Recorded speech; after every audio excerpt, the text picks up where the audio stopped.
Kali ini saya membahas satu topik yang berjudul benarkah setiap peristiwa di dalam dunia ini adalah takdir Allah? Seperti kita sering dengar istilah takdir. Sedikit-sedikit takdir, sedikit-sedikit takdir. Ada orang yang meninggal karena corona, katanya itu takdir. Ada orang yang di awal-awal pernikahan katanya kehendak Allah, tetapi tidak lama kemudian mereka bercerai, lalu katanya itu takdir. Ada orang lagi yang masuk penjara, lalu katanya itu sudah takdir Allah. Benarkah setiap peristiwa di dalam dunia ini adalah takdir Allah? Nah, hari ini saya akan membahas takdir dalam perspektif Kristen.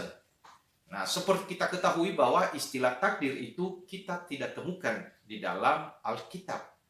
Namun, kalau yang dimaksudkan adalah ketetapan Allah sejak semula, kita bisa temukan di beberapa ayat di dalam Alkitab.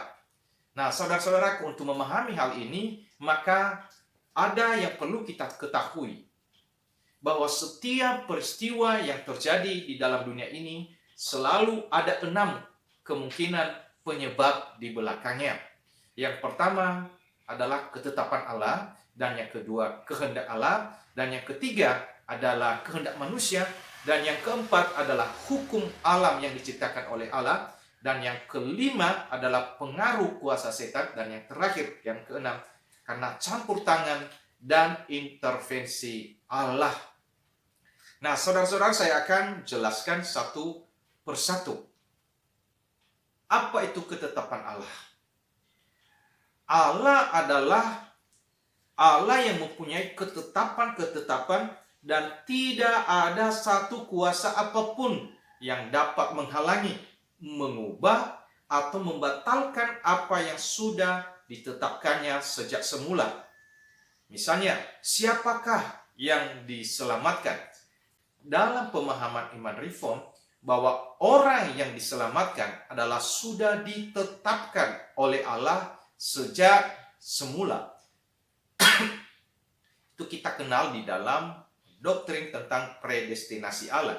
Ini didasarkan pada ayat firman Tuhan dari Efesus pasal 1 ayat yang keempat, yang berbunyi demikian, sebab di dalam Dia Allah telah memilih kita sebelum dunia dijadikan, supaya kita kudus dan tak bercacat di hadapannya.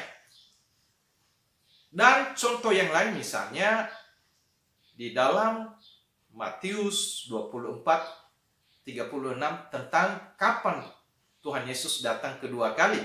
Dan firman Tuhan menjawab, tetapi tentang hari dan saat itu tidak ada seorang pun yang tahu. Malaikat-malaikat di surga tidak, dan anak pun tidak, hanya Bapa sendiri. Jadi itu merupakan ketetapan Allah. Bagaimanapun usaha kita itu tidak bisa mempengaruhi ketetapan Allah. Nah, yang kedua, saudara-saudara, adalah kehendak Allah. Apa bedanya kehendak Allah dengan ketetapan Allah? Kehendak Allah adalah Allah punya kehendak, dan kehendak tersebut dinyatakan melalui firman di dalam Alkitab. Allah yang berdaulat dan maha kuasa ternyata adalah Allah yang tidak memaksakan pemenuhan kehendaknya. Nah, misalnya di dalam 1 Tesalonika pasal 5 ayatnya ke-18 mencatat, mengucap syukurlah dalam segala hal, sebab itu yang dikehendaki Allah di dalam Kristus Yesus bagimu. Tapi meskipun demikian, kehendaknya tidak selalu jadi kenyataan. Pada akhirnya tidak semua orang percaya mengucap syukur kepadanya, padahal itu kehendak Allah. Contoh yang lain di dalam 2 Korintus 6 ayat yang ke-14 berbunyi, janganlah kamu merupakan pasangan yang tidak seimbang dengan orang-orang yang tidak percaya. Itu kehendak Allah. Tetapi ternyata banyak orang percaya juga yang mencari pasangan dengan orang yang tidak percaya. Jadi kehendak Allah ini bisa ditolak oleh manusia.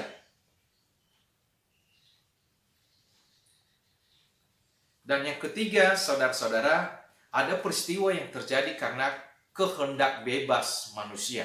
Ingat bahwa manusia itu bukanlah robot, tetapi ia juga punya kehendak bebas.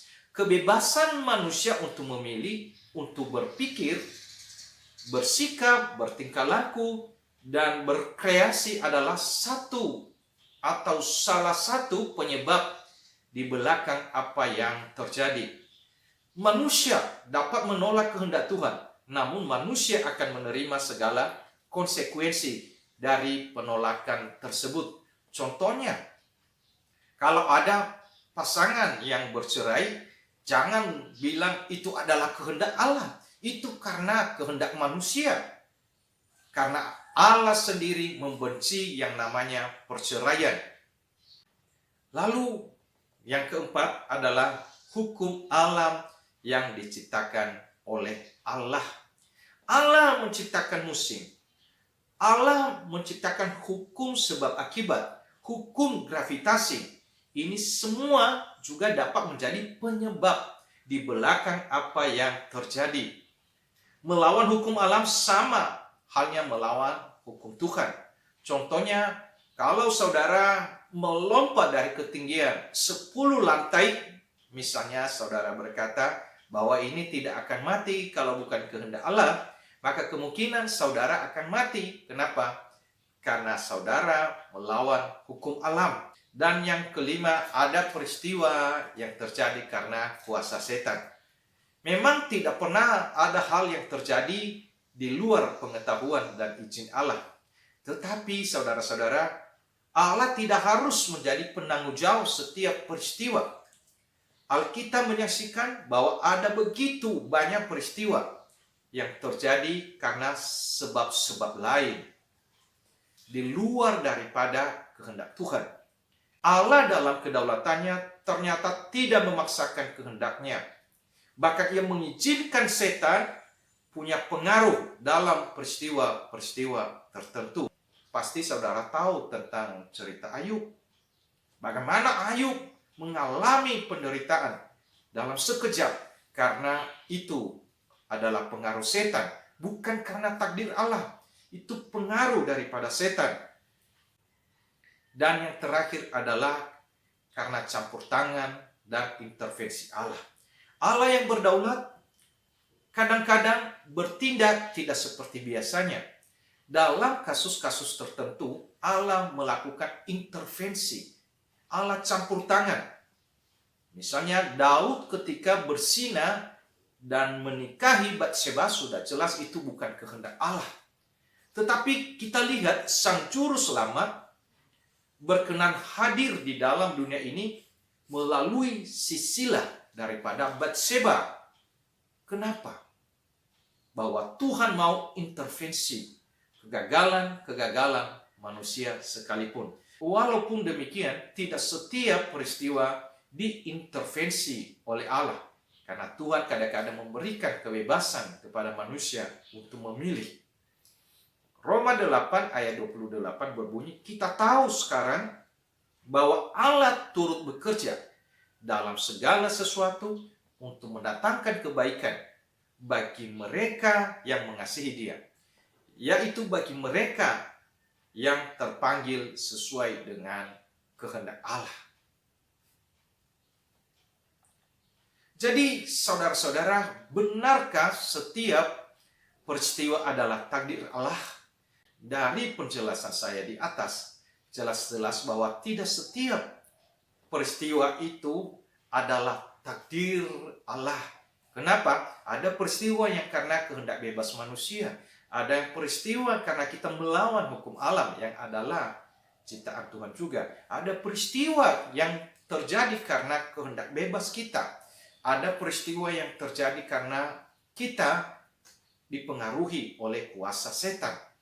Jadi, saudara, ingat, rancangan Allah adalah rancangan damai sejahtera dan bukan rancangan kecelakaan. Tuhan memberkati.